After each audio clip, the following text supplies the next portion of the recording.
రండి సొరకాయ కర్రీ చేద్దాము. సింపుల్ అండి, ఈజీ. వితిన్ 10-15 మినిట్స్లో అయిపోతుంది ఇది. అంటే దాన్ని శనగగింజలు పొడేసి తీకూర అంటారు దాన్ని, అది అలా చేసుకుందాం. ఫస్ట్ కొద్దిగా శనగగింజలు వేసుకుందాము, వేయించుకుందాము.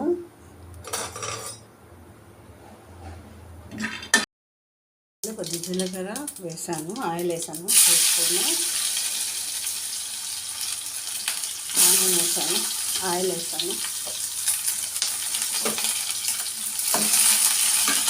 ఒక ఎండుమిర్చి,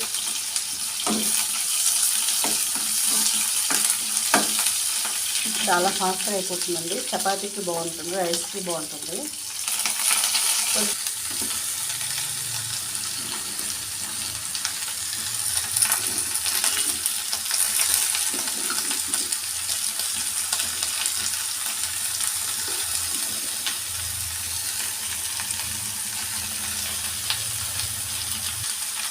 కలబెట్టేసి లో ఫ్లేమ్లో పెట్టి కలబెట్టాలి.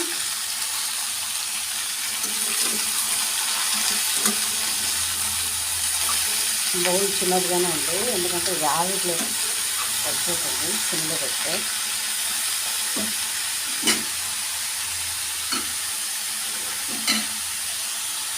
దీన్ని కాసేపు మూత పెడతాము. మూత పెట్టాక మళ్ళీ మనం దీన్ని కలబెడతాం.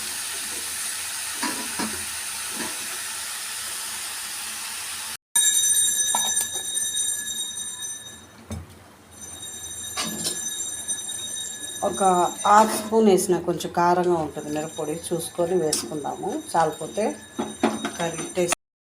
కర్రీ ఉడికిపోయింది. శనగగింజల పొడి పెట్టుకున్నా వేసేసి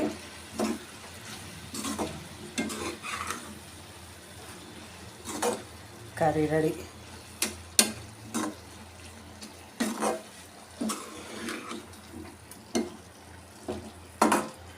రైస్ వేసుకొని కలుపుకొని హాయిగా తినొచ్చు. బాగుంటుంది, చాలా బాగుంటుంది. ఇలా healthy and tasty curry ready.